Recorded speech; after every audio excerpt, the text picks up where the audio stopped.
That's right. And there behind every great man is a great woman. Amen. Prophetess Patrice Hallelujah. Hallelujah. She have to keep me in place sometime, y'all. Because my mouth is something else. But it could be 100%. I mean, I'd like to give it to you real. But she's like brown. And I just laugh. I say, hey, it's real. Hallelujah. But amen, we got to keep one another in place in right perspective. Is that all right? Amen. Hallelujah. Give it up for Brother Rachel. Holy God by his self with the people. Is that all right? Amen. I thank you, praise God for a moment. Amen. Accompanying us with that word. With the key. Amen. Well, I'm not going to be here for you very long. Amen. But God has given me a word for his people. Sister Patrice called and she said the theme was, I still have my praise. I said, what better place for me to come in right now? Through all the hell and tribulation, trials and tribulations that I've been through, what better word can I minister on? Is that all right? I said, Lord, if you do anything, don't do it without me. In this season, amen. So she called and she said, well, then you want to speak, the thing is going to be, I still have my praise. I started thinking, I said, God, listen, that's kind of hard because what kind of scripture go with that? So I began to search the Bible when I did have an opportunity. I began to search the Bible for scriptures to go along when I still have my praise. And I began to think, wait, hold up, parenthetically here. I never lost my praise. Okay, God, I hear you now. He said, and how can you still have something that you never lost? And all of something to be still, that means that you lost it and you had to go find it. You still are going to catch that when you get home. But if you never lost your praise, you don't have to have a still, because still means it was a stagnant. That means it's still right there still. Then you had to go pick it up and walk. But if you never lost it, it's right along with you through the trials and tribulations. Come on. Through everything that I've been through, I still have my praise, but I never lost it. Never the enemy wanted to talk me out and thought I would lose my praise through every trial and tribulation, but I still have my praise. I said, okay, God, I will make that a conjunction along with I never lost my praise. Look at your neighbor and say, neighbor, I never lost my praise. Through everything that I've been through, I never lost my praise. Hallelujah. We're going to get up out of here on tonight, amen. You have your Bible on tonight. Go with me to the book of Job. Amen. If y'all don't mind, I'm going to get a little bit comfortable. Because I want to give you a good head. And I don't want to rush God. Being on my feet 72 hours this week. These hills ain't helping. Amen. Hallelujah. Eliana decided to wear my slippers. Hallelujah. Praise the Lord. To the book of Job, chapter 1. What better man to talk about? I never lost my praise.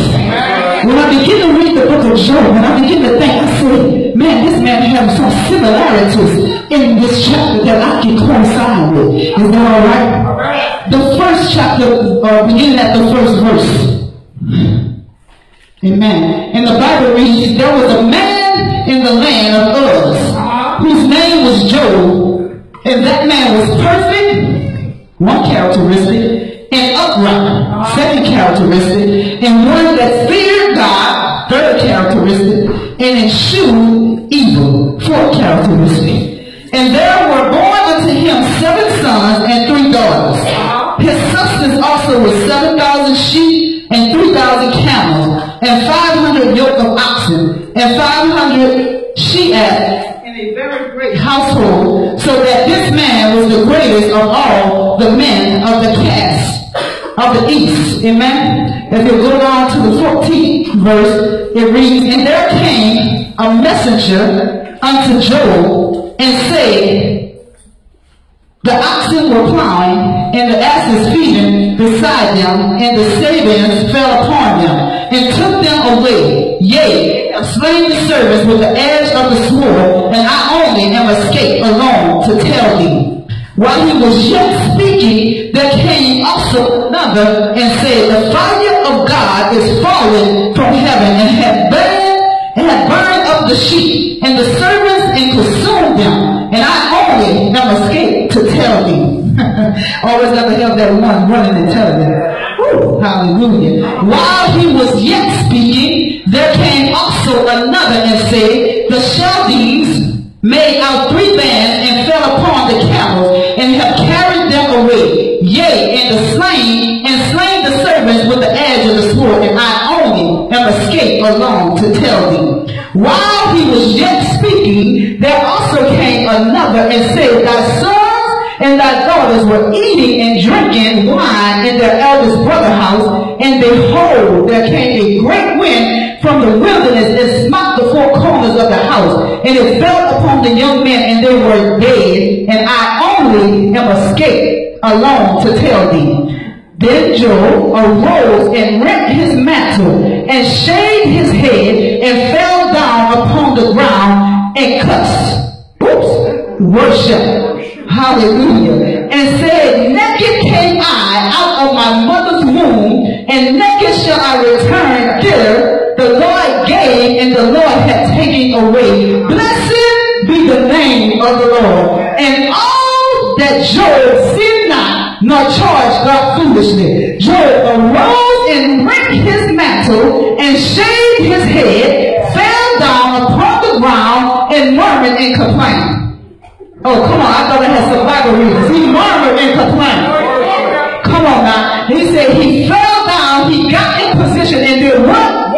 Worship. Here this man, his name is Job. They gave you the characteristic of Job. This man was upright. He was a good man. He feared God, and he eschewed evil, meaning that he stayed away from anything that seemed to be ungodly, right? Here is a man that does no wrong because he loves the Lord. He has fear for the Lord. He lived upright. That means he did nothing wrong. See, in this day and age, every time you go through a trial or a tribulation, people are going to say something they've done wrong. No, it's not that you've done something wrong. God calls the trial to come upon you to show you who he is. Here is Job, a man that's living upright before the Lord.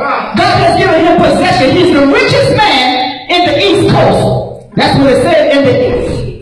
He's the richest man. He has cattle, he has people, he has possession, and he has a position. He's the richest man. He has a lot of kids, and he has a lot of money. Huh? Job had the 3 P's.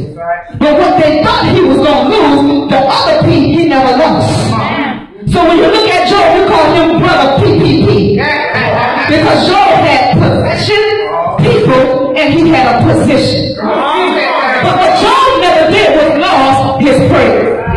Through all that Job went through, he never gave up on God. When the time came, when they came and told him, every time something happened, they told him this, that, and the other, they said as he was speaking, and I can think spiritually, he was giving God praise, everything that they were telling him about.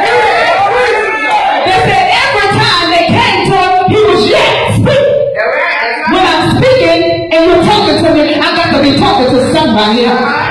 So I take it spiritually, he had to be talking to God. Oh, they just told me that my house burned down. Thank you, Jesus. They just told me that my kids got lost. Thank you, Jesus. They just told me that I lost all my possessions. Thank you, Jesus. So he is Job.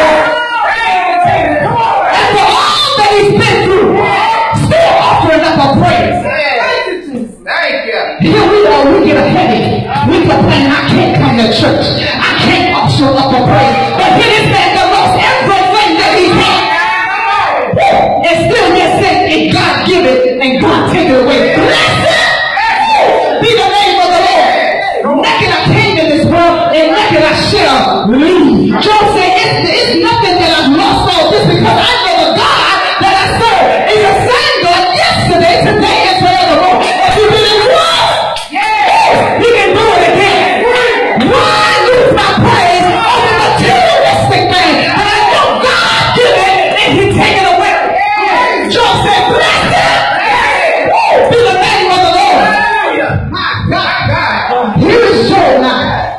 Brother PPP. He has possession, people, and he has a position. He has the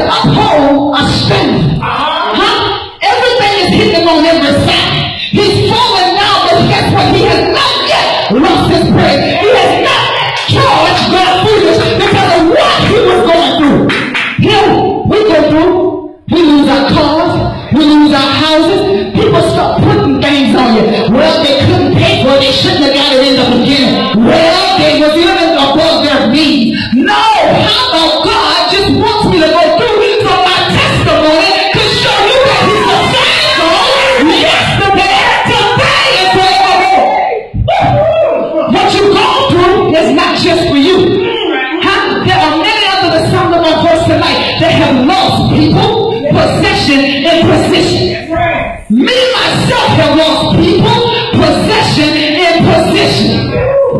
Huh? In this day and hour, just because you are attached to people don't mean that everybody is going with you. How God got to take you all to take you where He wants you to go. Here Jeremiah, he just told his children, he showed them how to go before God and worship. They wanted to go drink on wine and have a house party. Huh? This man is here worshiping God. Doing the manly duties that he was supposed to do. So when he gets the news, he's not afraid and he's not fret about it. He fell down and worshiped. Huh? When you go through your trial, can you give a worship? Can you offer up a praise? Can you muster up a praise through your tribulation? Can you muster up a praise through pain? No! Many of us stop complaining. Huh? Many of us thought churches are foolish. Why me? Why not you? Brother PPP now, what he understood was he had his possession, his position, and his priorities straight. He put them in the right perspective. What Job did was he knew that these people that God has given me can be replaced if he decides to take them away. Because my faith in him is greater than what I'm going through. My faith in him is going to bring me out. I'm not going to charge him foolishly. If we got to the second chapter, here is his wife. She's only concerned because she's his other half. You see somebody going through that you close to, you see somebody misusing, you don't have a concern. How you gonna voice your opinion? Maybe they dog you want you to leave them alone. Don't talk to the brother no more. Turn from it. So all she said was, Job, why don't you curse God and die? Look at you. But what did Job say? He still had praise.